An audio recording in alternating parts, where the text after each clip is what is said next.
Go inside the Crimson Tide with your hosts Rodney Orr and Gary Harris, keeping you informed on everything Alabama. And now, Tider Insider TV. All right, welcome into another edition of Tider Insider Television. Across the studio from Rodney Orr, I'm Gary Harris as we continue to work at a safe social distance during this pandemic. And this is the National Championship edition. Always sounds good to say that. Alabama leaves little doubt. In fact, they left no doubt which team was the best team this season as they capped it off last night in the national championship game against Ohio State down at Hard Rock Stadium in Miami Gardens, Florida. Justin Fields was a concern, but DeVonta Smith was not just a concern for Ohio State. He was a full-fledged problem. Rodney, Alabama scored on 5 of its first 6 possessions to start the game. The only time they didn't score was on a fumble. That did lead to an Ohio State touchdown. Look at that catch by Najee. But by halftime, they had it in hand, 35-17. DeVonta Smith, who got hurt on the first possession of the third quarter, so he really only played a half, but what a half it was. 12 catches, 215 yards, and 3 touchdowns. He dislocated a finger. He's going to be fine, but imagine what he might have put up numbers-wise had he played in the second half. Yeah, it really did, Gary. What a performance, incredible. One of the best performances overall. When you talk about in a championship game, there you see Christian Barmore, defensive MVP. What a game he had. He was dominant, disruptive the entire game. Number 58, Chris Allen there making a play. I thought the Alabama defense came up big, Gary, especially when it was 21-14, Ohio State driving. They get the targeting on Jordan Battle, and Alabama holds him to a field goal. And after that, the last 5 minutes of the first half, Alabama tacks on 2 touchdowns, goes up 35-17, then has the great opening drive in the second half. Only get a field goal out of it, Gary, but they drained nearly 8 minutes off the clock, and I think that was the end of the game. Alabama 621 yards of total offense. Mack 36 of 45 for 464 and 5 touchdowns. Najee and Brian Robinson had big games at the running back position. Ohio State's offense just not up to the challenge as Alabama's defense held them to 341 total yards. Held Justin Fields to under 200 yards passing. Alabama players say they were dialed in to finish the season in style as the #1 ranked team in the country. And this game right here is the last game at all. This is like the last game at all right here. So, you know, me and my brothers, we was all fighting, and we know we told each other like we gonna be the best that we can be. I mean, I think we're the best team to ever play. I mean, there's no team that will ever play SEC schedule like that again. But at the same time, we're just so happy to have won this game and kind of put the icing on the cake. You know, some, not all, but some have gone after Mack a little bit for that comment. I got no problem with him making that comment at all. First of all, anytime you're an unbeaten champion, I think you have a right to say that you're in the argument for the best team of all time. Is it the best team of all time? We don't know. I mean, you can't go back and have this team play last year's LSU team or this team play Alabama's 2011 team or anything like that. But I do know this, Rodney, under the most unusual circumstances we've ever faced, and I've seen a lot of excuses from some other fan bases about, well, this season. You know what? If your coach and your program weren't able to deal with these issues and you had guys opt out, that's on you. And I'm not blaming anybody for opting out. But, Rodney, Alabama navigated through this thing like we said back in August that they would do better than anybody else. And this is a championship for the ages, in my opinion. And I do think, maybe best team's the wrong statement, but certainly one of the greatest seasons we've ever seen because it's unprecedented to have to play during a COVID pandemic and to go 13-0 with 11 wins over SEC teams, plus one over Notre Dame and Ohio State. 2 of the traditional blue bloods in college football. It's phenomenal. I think it is, Gary. Again, you talked about it, all the obstacles that they faced, the uncertainty, you know, all of those things that made it very difficult. When you're talking about they canceled spring practice on the first day, March 13th, back in the spring. The players didn't know when they would report back. Eventually they did in the summer. And when would the season start? Eventually it started on September the 26th, as you remember, at Missouri.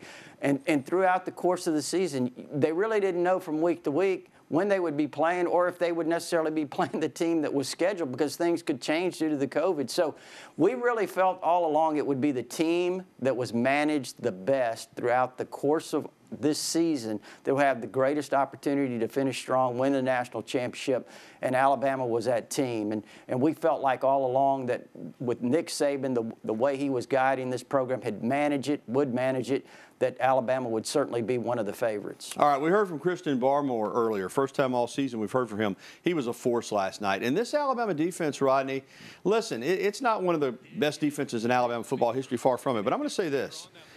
They got better as the year went along, and they played smart, particularly last night. When you have an offense like that, you know that you don't have to be perfect. What you don't want to do is give up a 90-yard run or bust a coverage and give up a one-play touchdown. They did have the one drive they gave up last night after they went up 38-17. Ohio State scored in a minute. But for the most part last night, Rodney, they made Ohio State work for everything they got. They really did. Again, you know, on the initial drive or Ohio State's second possession, their initial touchdown drive, Gary, they gave up the throw down the middle to the tight end, Jeremy Ruckert. You remember it was a fantastic one-handed grab, and there you see Justin Fields in a lot of pain with that hip pointer.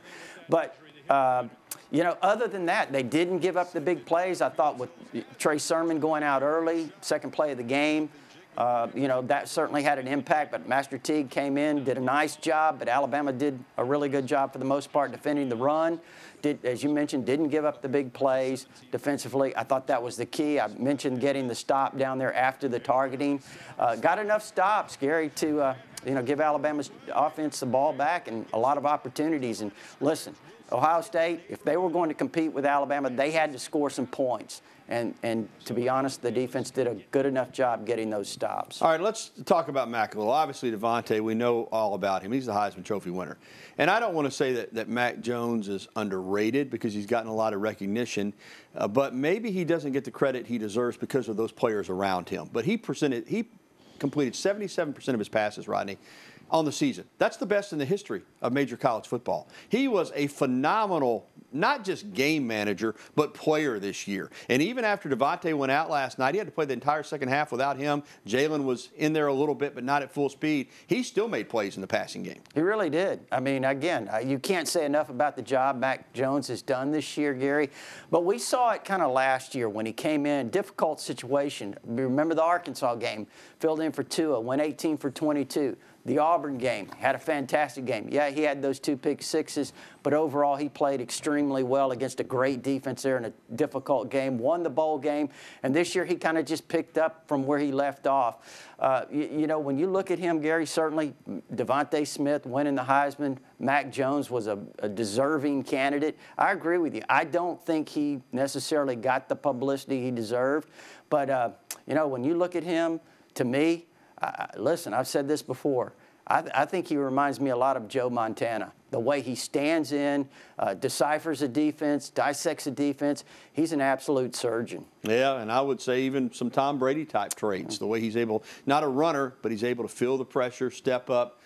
You know, he throws his balls on time. It's just been a phenomenal year. All right, time for Coach Talk. Following last night's win over Ohio State, Crimson Tide head coach Nick Saban made it clear what he thinks the legacy of this football team is all about. This team won 11 SEC games. No other team has done that. They won the SEC and went undefeated in the SEC.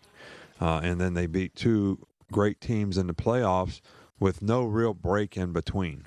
You know, this is our 5th game in a row, from LSU to Arkansas to Florida to Notre Dame to here, and played 13 games and went undefeated. With all the disruptions that we had in this season, I think there's quite a bit to write about when it comes to the legacy of a team.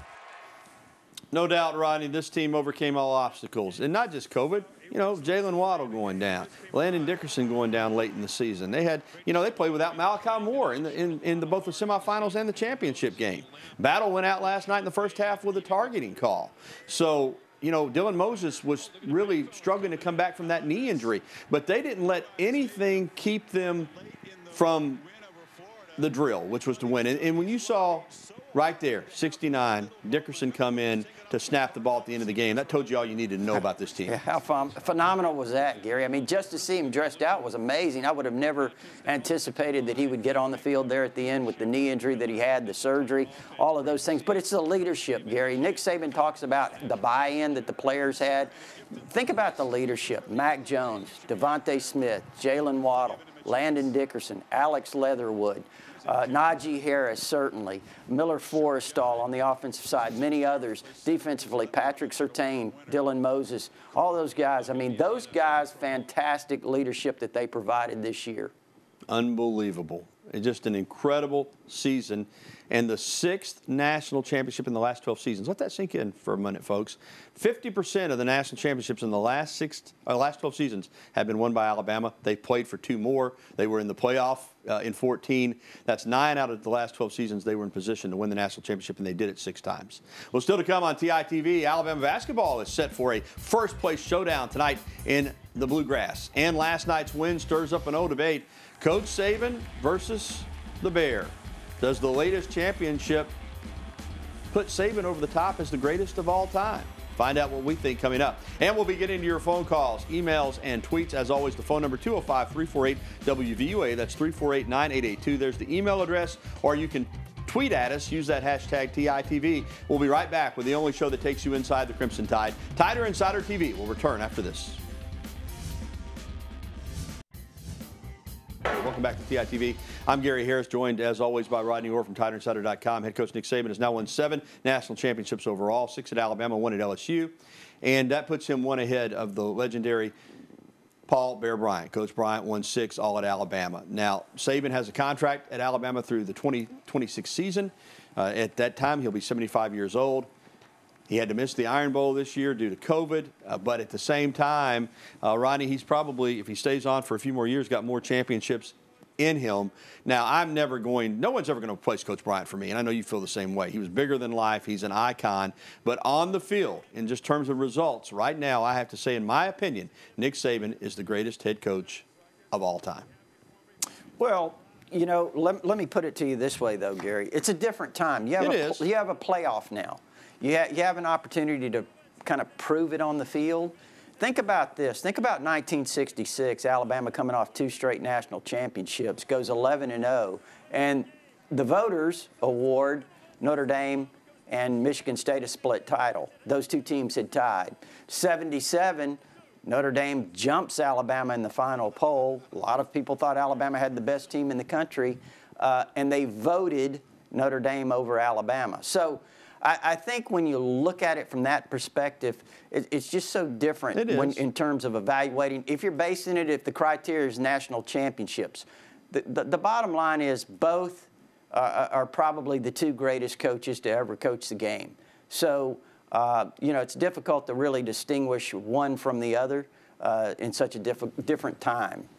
Indeed it is, and they're both great, and they both coached at the University of Alabama. That's what's remarkable. And then you add in Gene Stallings, Wallace Wade, Frank Thomas. It's just an incredible legacy, unmatched, in my opinion, in college football history. Well, Alabama, it looks like, might hire former Houston Texans head coach Bill O'Brien as its next offensive coordinator to replace Sark. There are reports that will be the case. 6 seasons as the head coach in Houston. I think he won 3 or 4 AFC South Division titles. Had done a remarkable job as the head coach at Penn State when he took over there. That program was in shambles. Was a great offensive coordinator for Bill Belichick at New England, and knows Saban really, really well. Rod, if this comes to be, Bill O'Brien is the offensive coordinator. What do you think of this fit here in Tuscaloosa with him? You know, obviously, Gary's had a lot of success, you know, as an offensive coordinator. He did a great job at Penn State. You know, he inherited a very difficult situation there at Penn State following Joe Paterno and all the sanctions that they had there, and I thought he did an outstanding job. He's noted as a great play caller. But also think about this, Gary, that experience that he has, the experience that he has as a head coach, I think that's invaluable. I think Steve Sarkisian showed that this year. Look at the Auburn game when he had to fill in for Nick Saban. Alabama really didn't miss a beat. So it's that kind of experience that I think has been really valuable.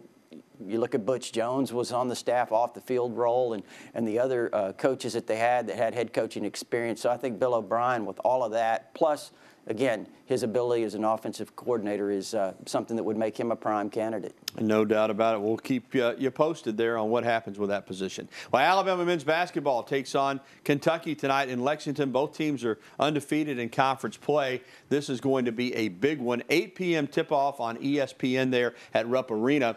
And Alabama knows that they're going to have to play well tonight to beat this Kentucky team on the road. We're going to have to stay in front of the ball and rebound the ball, but they've got guys that are going to play in the NBA. I mean, they may have been young and inexperienced, and Kelvin wasn't able to get them quite where he wanted them early in the year, but they're there now, so we're going to be playing them at their best basketball. And we'll be back with phone calls right after this. And we're back on TITV. 205-348-9882 is the number you'd like to get through on the hotline to get through to us here on the program. Sammy's first up tonight up in Walker County. How you doing there, Sammy? Thanks, Gary, Rodney. Dancing in the streets up here, Gary. Well, they were dancing in the streets here, too. All the way around to everybody and to you, Gary, and Rodney for the coverage. Thank you. Excellent. If you remember, I was probably the first person in the state of Alabama to call and make this comparison. If we could improve just a little on defense, we would be a clone to that 2019 LSU Bengal Tiger team. I don't know if you remember me saying that, Gary, but Rodney, I'm sure does.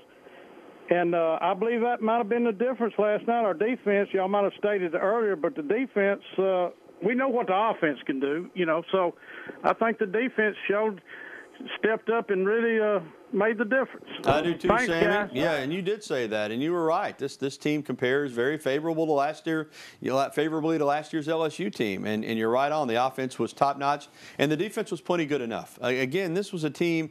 Florida made a late push.